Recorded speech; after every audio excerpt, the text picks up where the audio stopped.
biyya lafaa keessa yemmuu deddeebi'aa ture gooftaa Yesuus akka namaatti bifa namummaa uffate gaafa wal jala haa deemnu walirraa fudhannus dhugaan deemnu Waaqayyo abbaan nama moo waaqa? Waaqayyoodha. Nama miti mi?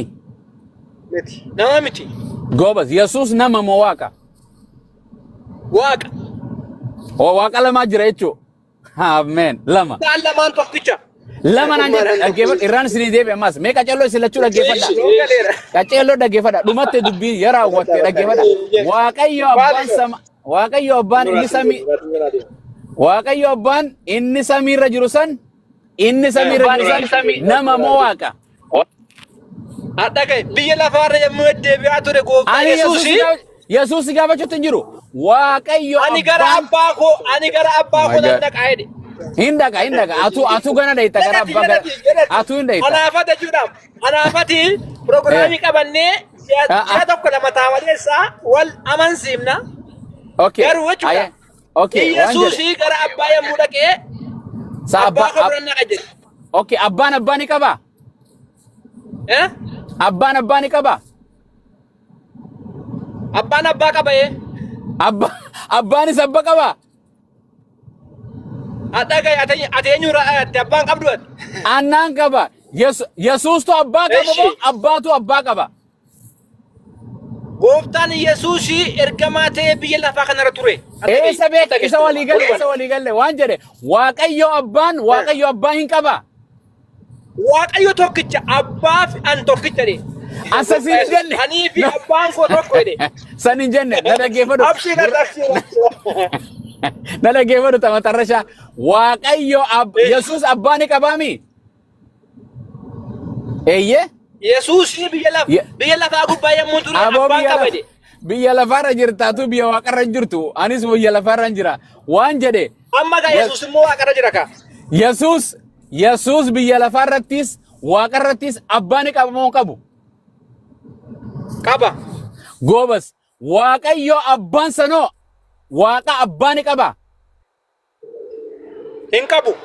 Goobas walii galle Waaqayyo abbaa san malee waaqni biraa hin jira.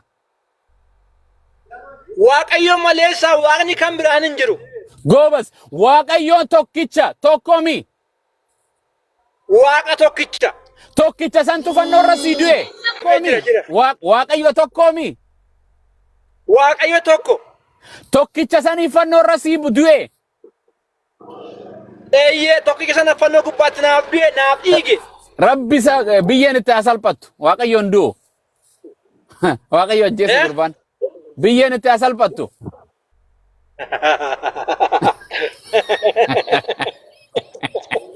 Abbee mataa diimaa na godhin.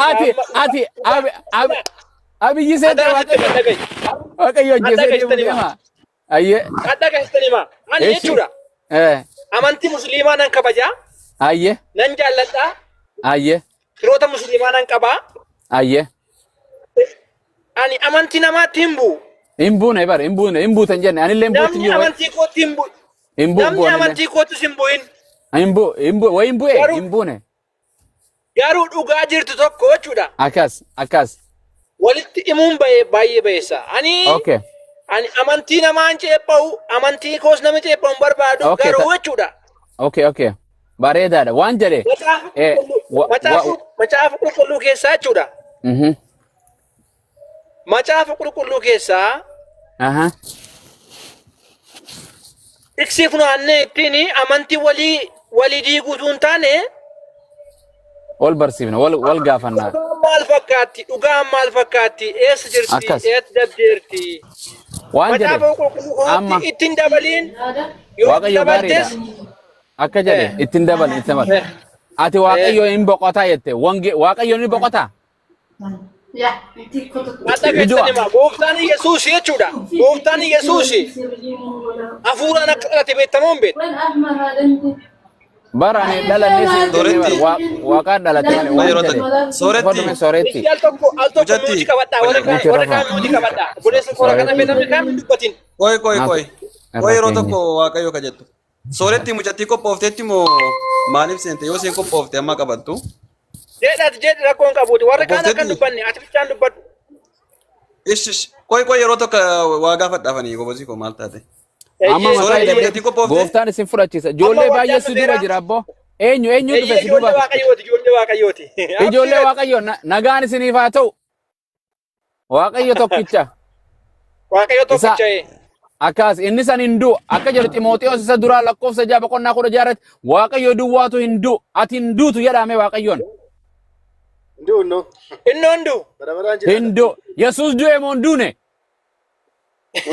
Du'eera Yesuus. Kanaafuu Yesuus Waaqaa miti. Allaqe goobas. I don't know. Irra isinii deebi. Irra deebi. Okay.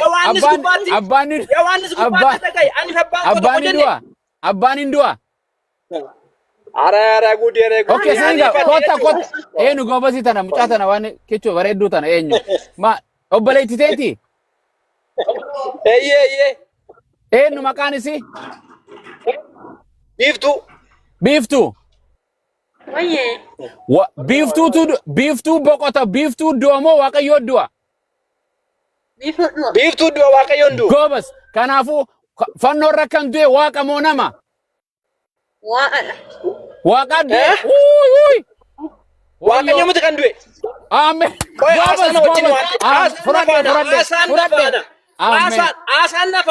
Asaan nafaana. Biiftuu Waaqayyo jeeftee bar ati Waaqayyo nama du'e. Lakki. Asaan nafaana. Eeshi biiftuu. Ani fannoo gubbaatti du'e. Kan fannoo gubbaatti dhiigee du'e fannifamee kan du'e. Du'e kan awwaalamee kan du'aa ka'e gooftaa Yesuus. Okay, haa ta'u gooftaan Yesuus Waaqaatu fannifamee cafaqamee du'e awwaalamee awwaalaa ka'e moo nama?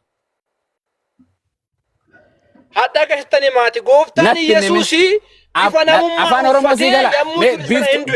Biiftuun anaafis jidduutti afaan Oromoo ayyaatu. Biiftuu ati nuuf qaaliidha. Biyyi lafaa si kuffisuudhaaf yaaltiin kuftu kottu. Biiftuun hin jirtu amma. Hayyeen. Ata dhaggeeffadhu. Amma dhaggeeffadhu. Namatti naasaa jiru. Namatti naasaa jiru. Dukkana keessatti illee. Namatti naasaa nama waaqayyo namatti. Ati na dura dhokattu waa xiqqoo. Lama keessa rufa jira. Okay, amma si gaafadhu. Biyya lafaa gubbaa yommuu ture namas waaqas. Adagaata. Okay, alaala san dhaabbadhu akkas hin jenne. Waan jedhe kan fannoo irratti dhaggeeffadhu gurraan. Kan fannoo irratti du'ee guyyaa 3 du'aa ka'e Waaqa moo nama? Natti misuuta. Gooftaa Yesuus bifa namummaasaatiin du'e. Hey, Waaqayyo gaariidha. Waan dhaggeeffadhu please. Addaan qacollotti. Waan jedhe kan fannoo irratti saqqalamee cubbuu keetiif du'e nama moo Waaqa? Kan fannoo gubbaatti du'e gooftaa Yesuus bifa namummaatiin yommuu nu gidduu ati eessaa dhufte? Ati nama naannichuu dhalate Amaara moo Oromoodha? Oromoodha maa inni? Okay, afaan Oromoo kusii gala. Amaara fakkaadha moo? Hin fakkaattu. Waan afaan Oromoo san jira. Amaara fannu kanneen boqashti. Naga dhaggeeffadhu ayyee anis hin dubbanne bara afaan Oromoo walii galuu dinne turjumaana ustaad Arab nu jidduu haa galani namni kun Araba afaan Oromoo beeku dhaggeeffadhu. Okay. No, amma na dhaggeeffadhu qalama kiyyaa. No, gaafii kana deebisi. Qalamni kun diimaadha moo gurraacha? Diimaadha. Goobas Waaqayyo dhaggeeffadhu Waaqayyootu fannoo irratti boqote moo namaatu fannoo irratti boqote siif? Namatu boqote. Amen. Goobas. Amen. Dhuga dubbatte nama Waaqayyo eebbifame. Namni san eenyu kan fannoo irra boqote? Abiyyiidha moo Yesuusi? Gooftaa Yesuus. Goobas gooftaan Yesuus san kan fannoo irratti boqote san nama moo Waaqa? Gooftaan Yesuus fannoo gubbaatti gaafa ol ba'e jechuudha. Adna dhaggeeffadhu gaama. Ol hin baane namaan baase. Inni ol hin baane namaatu fannise. Fannoo gubbaatti namatu baase. Namatu baase. Cubbuu hin qabu kun. Okay. Namni Waaqa ol baasan moo nama ol baasan? Gooftaa Yesuus bifa namummaas namas Waaqa sures. Waaqas nama. Okay. Yahudoonni namas Waaqas fannoo irratti ol baasanii. Isaan Yihudoonni hin beekan isaaniif hin galle waan ta'eef isaanii afuricha. Ati si galee miti kan ol baasan san Yihudoonni ol baasan san kan hidhanii kan gurguranii fannoo irratti ol baasan san Waaqa moo nama ol baasan? Isaan moo? Gooftaa Yesuusin ol baasan. Gooftaa Yesuusin ol baasan fannisa. Waaqa kee ol baasan moo nama ol baasan? Gooftaa Yesuus fayyisaa biyya lafaa ture yommuu sana namootatti hidhaatti hiikaa ture. Okay. Afaan gabaabaa. Kan jaallanne waan ta'aniif ajjeesanii fayyisan. Dhaggeeffadhu. Yesuusiif waaqaami. Yesuusi waaqaami. Waaqa. Waaqa keeffannoo irra si ol baasan Yihuudoonni jedhime. Eeyyeeka. Aamen. Baga si ol baasan. Biyyeen itti hasalphattu mallee aamin jedhi. Maaliifi? Waaqa si dura ajjeesan ka. Inni hin duune du'aa ka'ee ka. Guyyaa duune Yesuus hin duune. Bifa namummaatiin du'e maleessaa jira Yesuus. Nama ajjeesan immoo nama ajjeesan moo waaqa? Foontu du'e fooniin du'eera. Hafuuraan jira garuu. Foon san nama moo waaqa? Foon inni ittiin karaa Maariyaam dhalate sanatti irra ajjeesan. Okay, foon ajjeesan foon hafuuran qabu. Foon irraa baasanii fannisan moo hafuuraa fi foonii hojii fannisan? Inni fooniin du'eera. Hafuuraan garuu jira. Hafuurin du'u bar. Hafuurin du'u waan ta'eef du'aa ka'ee ka. Okay, mana hidhaatitti kan dabarsanii hidhan san kan Yihuudoonni itti murteessan san waaqa keeti moo nama? Waaqa kiyya waaqa. Baga hidhan ammas baga hidhan. Kan birrii 30 gurgurame waaqa keeti moo nama? Waaqa. Goobas. Kan gartee Maariyamii fi Yoosef fuudhanii daa'ima biyya Masrii geessan Herodos jala ajjechaa jala deemaniin waaqa keeti moo nama? Waaqa. Goobas. Kan gartee kan dhagna qaama saalaa irraa murasan waaqa keeti moo nama? Abeet. Kan dhagna qaama isaa gogaa isaa dhagna guyyaa 8ffaa irraa muransan qaama saalaa irraa muransan waaqa keeti moo nama? Gooftaan Yesuus nuuf jedhee dhibbate kana hundumaa nuuf jedhee qaama saalaan baana qaama saalaa si dhiphate nuuf jedhee fannootti ba'e nuuf jedhee awwaalame nuuf jedhee garafame fannoon baana raawwanne hin jiru nuuf jedhee. Okay, hayyee gooftaan Yesuus dhiira moo dubartii?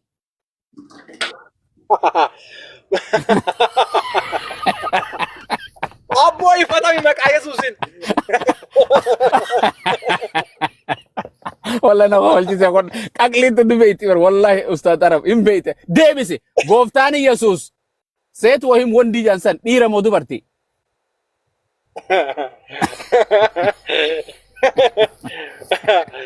Wayne.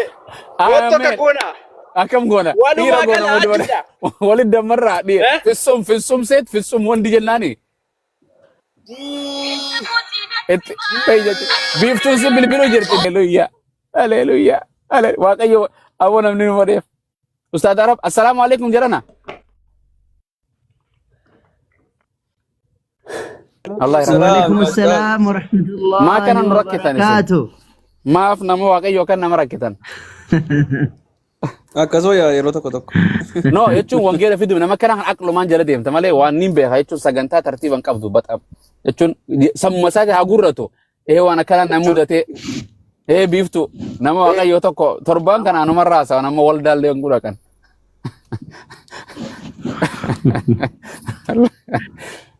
Amma ifilaalee tiriif qofalu jira bar anuma hin jechu jira bar amma if qonxooxee ifilaalu jira. Eenyu kana Mujatti kana ustaadi Mucawaa bira turte sooretti kana bira nama shaada qabatu sila bira turte yoo itti biyyatti haa dubbatu na sagade Rabbi nagaan haa deebisu. Amata dhufu bara haara gurbaan. Warra Sillaase wal jala yaadatu. Warra afaan biyya keessanii dubbatu ustaas. Okay. Oh my God. Sooretti. Wai, assalamualaikum. Waalaikumsalam. Eessa jirtan? Dubai jira. Ijoollee Filipiinii moo ijoollee isaati? Filipiini dha. Okay. Si bira jirti moo gana? Na bira jirti. Maa qophooytaniira isin guddisna? Inshallah. Ayyee. Inde, tembo boy na gaya jona gudus balberan ka. Video ni sini erga ya. Yo ko poftan bana. Okay. Maqaan isii eenyu dhiiroo? Nutti himaa gaa maqaa isii. Neighbor? I have husband. Oh, is he a Muslim? Yeah. Wow. Did anyone, your husband or anyone force you to become a Muslim or this sister? No. You just, are you willingly? Yeah. You just want to be Muslim? Yes. Do you know, we as a Muslim, we believe in Jesus Christ. He's the son of Mary. He's not God. He's a messenger of Allah. And we believe there is only one God. And Muhammad is a prophet. Abraham is a prophet. Moses is a prophet. We believe hereafter, when we die, there is a hell and a heaven. Do you believe that? What? I don't know English. Believe what? Do you believe there is only one God? Yeah. Do you believe that Jesus Christ is the messenger of God? Yes. That I God believe. sent? MashaAllah. Do you believe that Muhammad is the final prophet? Yes. MashaAllah. So, inshallah, we're going to give you shahada. So, inshallah ta'ala, then I know someone who's from Philippines. So, he live in Medina, in university. I have his phone. It's from Philippines. I'll give you inshallah, okay? He's going to teach you everything step by step. So, okay, raise your finger just like this. You want to say after me? We say in Arabic, then we say in English, okay? Okay. Inshallah, mashallah. Alhamdulillah. Rabbin baka fade fida. Khan khutu khana fida. Okay. Say after me, inshallah. Ashhadu Ashhadu an la ilaha an la ilaha illallah illallah wa ashhadu الرتب البلان يا سلام ايسات الإيسان ورمو تنصورتي ربي رحمته سيهاقود. Okay, David. Okay, I'll repeat again, okay? Okay. Ashhadu Ashhadu an la ilaha an la ilaha illallah illallah wa ashhadu wa ashhadu anna anna Muhammadan Muhammadan abduhu abduhu wa rasuluh wa rasuluh wa anna Isa wa anna Isa abdullahi Abdullahi wa rasuluh. wa rasuluh. I bear witness I've been witness that there is only one God that there is only one God and Muhammad, and Muhammad peace be upon him, is been upon him. peace Peace be Be- upon him. he is He is a servant a servant and a messenger and a messenger of Allah. of Allah. I bear witness I've been witness that that Jesus, Jesus, the son of Mary, the son of Mary, he is a messenger is a messenger and the prophet of Allah. and the prophet of Allah. MashaAllah. Welcome to Islam, sister. Alhamdulillah. May Allah accept from you, inshallah ta'ala. We pray for you, inshallah. You will learn. Welcome.